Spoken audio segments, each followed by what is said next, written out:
Welcome to 90 Day Digest, the series where I sit through each week's episode and break it down so that you don't have to. It's very crazy to think about. On today's episode, we will be discussing Season 8, Episode 1 of Before the 90 Days, titled Now Boarding. Don't talk with me. Sorry. It's like, wait a minute, something's fishy about this. Since this is the first episode of the season, we are meeting some of the couples for the first time, and unlike many recent seasons of 90 Day shows, this season has a completely new and original cast. Oh, what?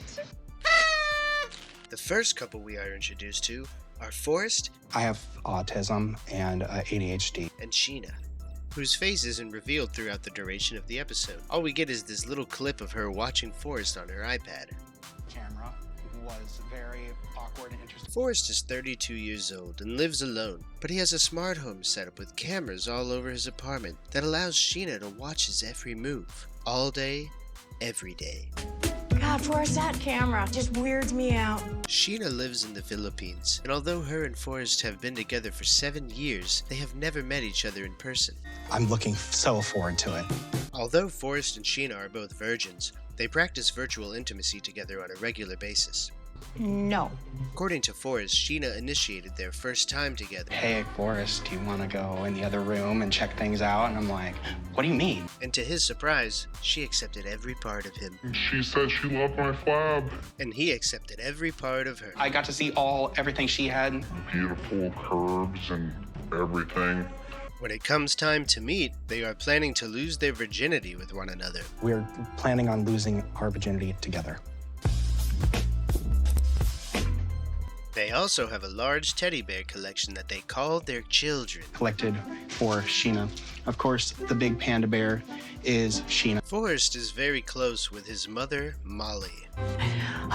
This is like my worst nightmare. Forrest says his mom speaks her mind and has a tendency to complicate things, which makes him a little nervous. I'm super duper nervous. Molly decides to pay a visit to Forrest today in order to take him shopping. I'm gonna take you to store. The store you need to go to be prepared. An adult shop, The sex shop. Magazines and videos and things like that. which she did for the first time when Forrest was 18. Do you remember when you turned 18? Where we went? The sex shop. Yeah. Forrest claims that his mother helped facilitate his and Sheena's meeting each other by introducing him to an app for developmentally disabled people. If it wasn't for my mother, I would have never met Sheena in the first place. Despite that fact, Molly does not trust Sheena. I don't trust Sheena.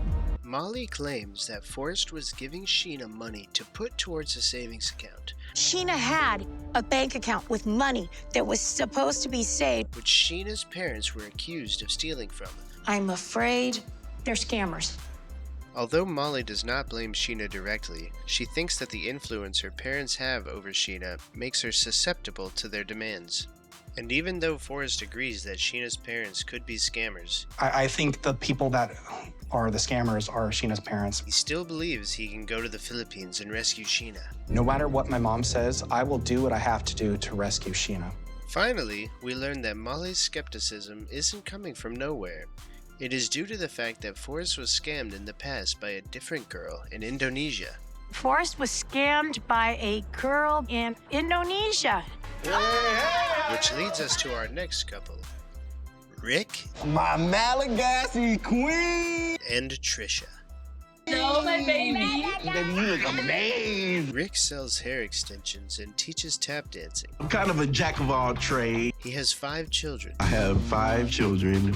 3 are grown adults from previous relationships. 3 are grown adults from previous relationships, and the other 2 are young boys from his most recent marriage. I love being a dad. Trisha lives in Madagascar, but Rick isn't sure which city. I didn't even know that the country really existed. At one point, Rick thought that Madagascar was just a made-up place from the animated movie. My only knowledge of Madagascar was the animated film. Even though Rick already has 5 kids, Trisha wants a child of her own. We can make a good babies, like a beautiful baby, these Madagascar babies. But Rick wants none of that. But you know, I already have 5. And on top of that, there is a complete lack of trust in their relationship. I don't know if I can fully trust her.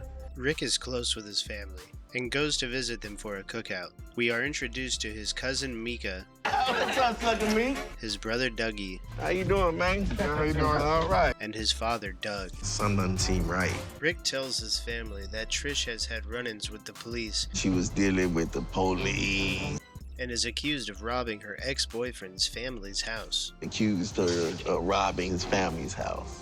Trisha claims that this is all one big misunderstanding and that she has cleared her name. But Rick's cousin thinks that Trish is still involved with her ex.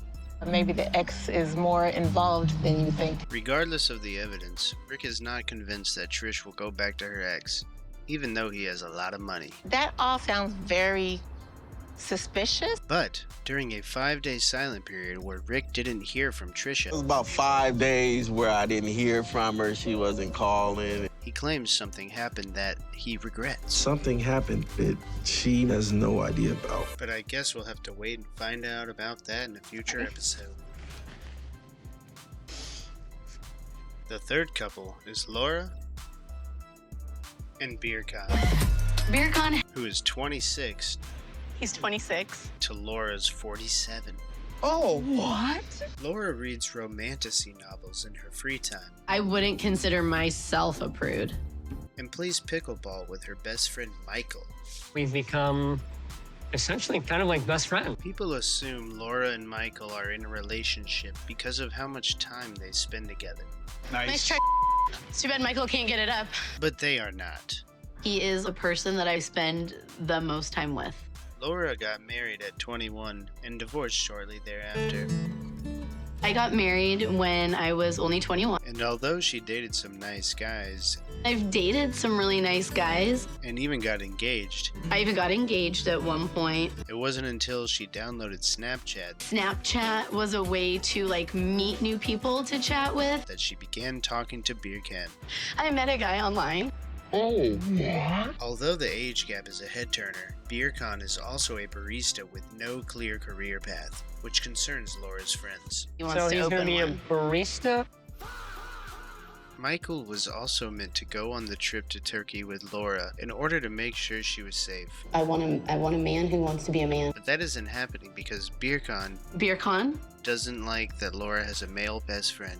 He really is just my best friend. That makes Michael even more concerned that Birkan Birkan? will try to get in the way of his and Laura's friendship. I am definitely worried that Birkan will get in the way of our relationship. But Laura decides to invite Michael over for dinner and discuss their relationship. Hot, desperate, and consuming. She indicates that she notices Michael is becoming more touchy with her now that she is with Birkan.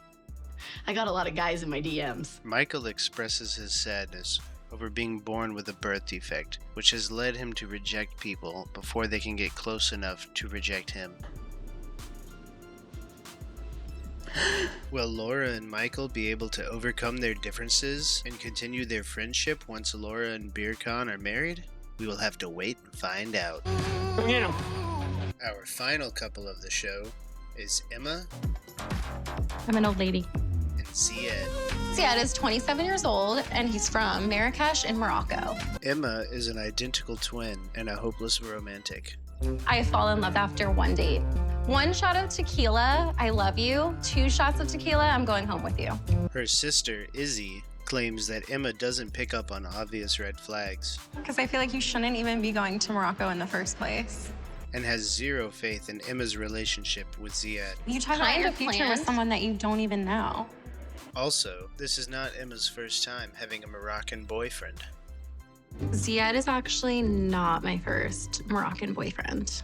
She dated a man named Mohammed, and their relationship ended when she decided to message all the women in his DMs to find out if he was cheating on her.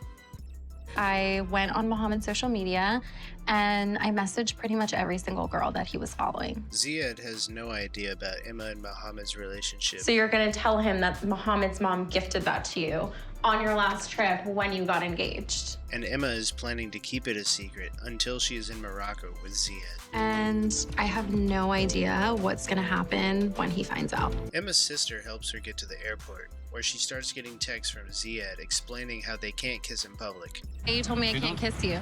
even though he promised they could before she left. So am I allowed to kiss you in the airport?